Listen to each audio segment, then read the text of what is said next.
Yo, what's going on, guys? In this video I'm going to be reviewing Mafia 3 for the PS4. So let me go over my experience. Now, I played Mafia 2, but I never got to play Mafia 1.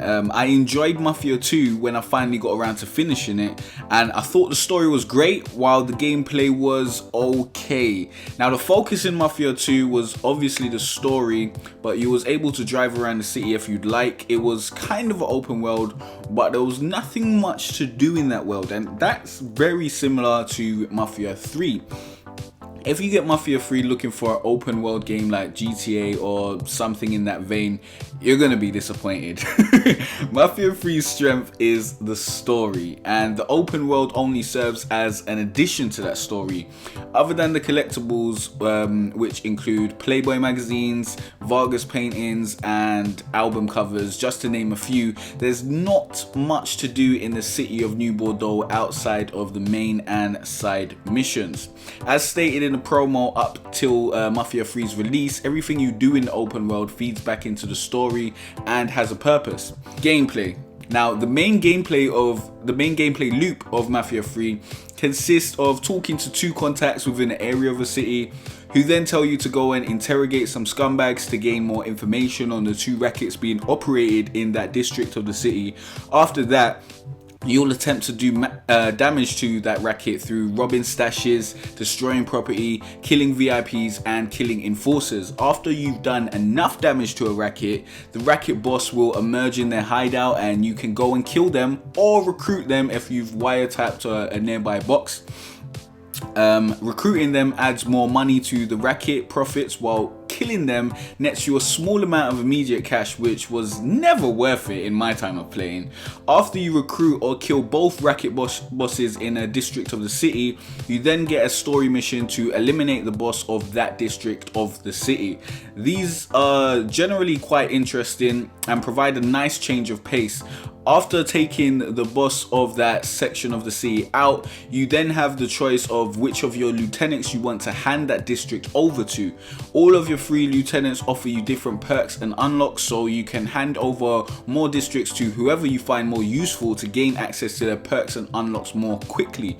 But neglecting your other lieutenants will piss them off, and I handed out all the districts out evenly amongst my 3 lieutenants, and that turned out pretty fine. But if you don't do that and you kind of skew in favor of one or the other of your lieutenants, then a lieutenant can get pissed off with you and you will have to take them out.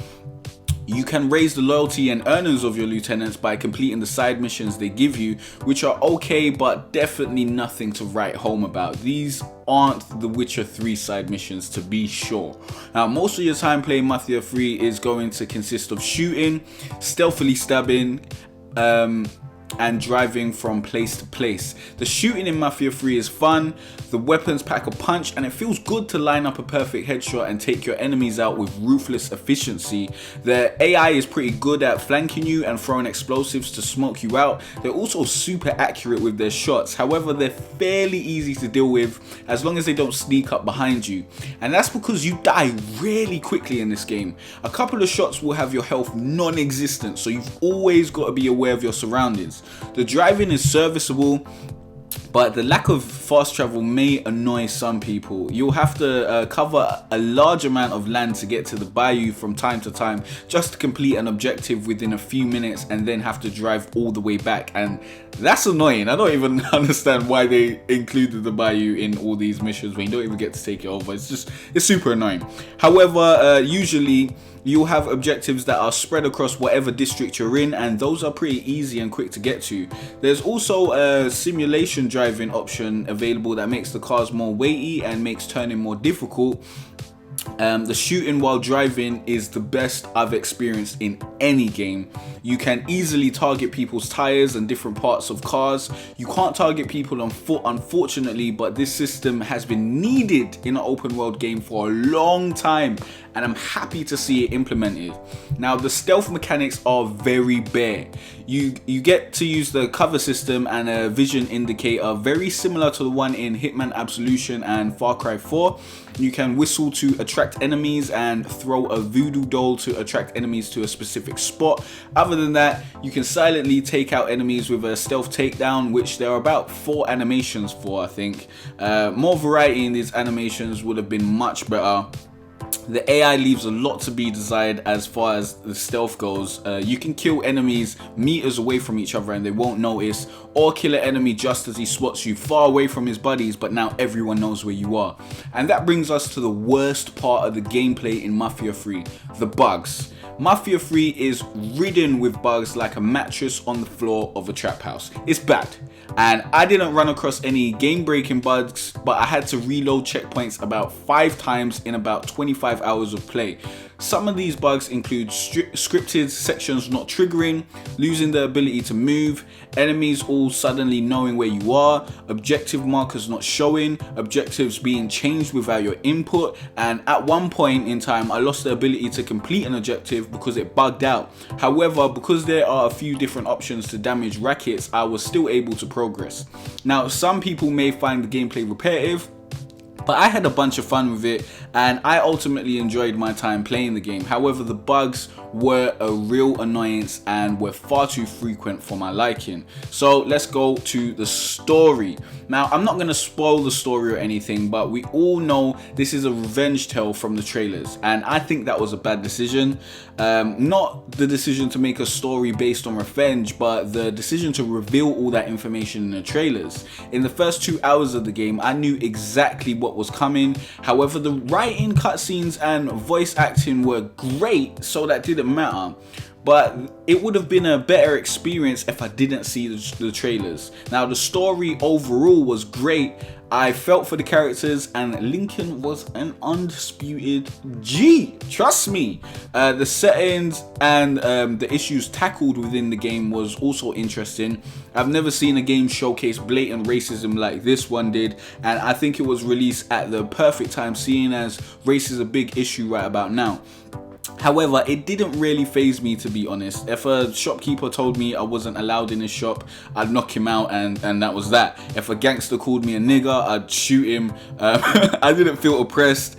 At first I was paranoid about the police always watching me, but after I realized they wouldn't do anything unless I crashed into someone or committed a crime, I stopped caring. So the story is the focus of this game and it shows. It was excellent. There are also a bit of fan service for returning Mafia fans. Let's get into the graphics. So the cutscenes look amazing. The rest of the game looks cool. Nothing amazing, but nothing particularly bad either. Is it worth the price? If the gameplay loop I described earlier seems repetitive and boring to you, then it's not worth the price, obviously. If you want to experience a great story with some good gameplay but nothing really innovative except the vehicle's targeting system, then grab this. You'll get around 25 to 30 hours out of this. However, with all the bugs, I'd say this game is probably worth £30, £10 less than the asking price. I had fun and I don't regret my purchase at all. Thanks for watching, guys. Also, thanks for liking and subscribing. Let me know what you thought of Mafia 3 in the comment section below, and if you want to check out the rest of my reviews, you can click on the playlist on the screen. Also, if you want to buy Mafia 3, please use the link in the description to support the channel. This is not a sponsor, by the way. It's an Amazon affiliate link, and I'll get a couple pennies if you buy anything on Amazon using the link, using that link, my bad. And I'll see you guys in the next video. It's been a cold winter and it's lasted far too long. So all this warmth I share with you.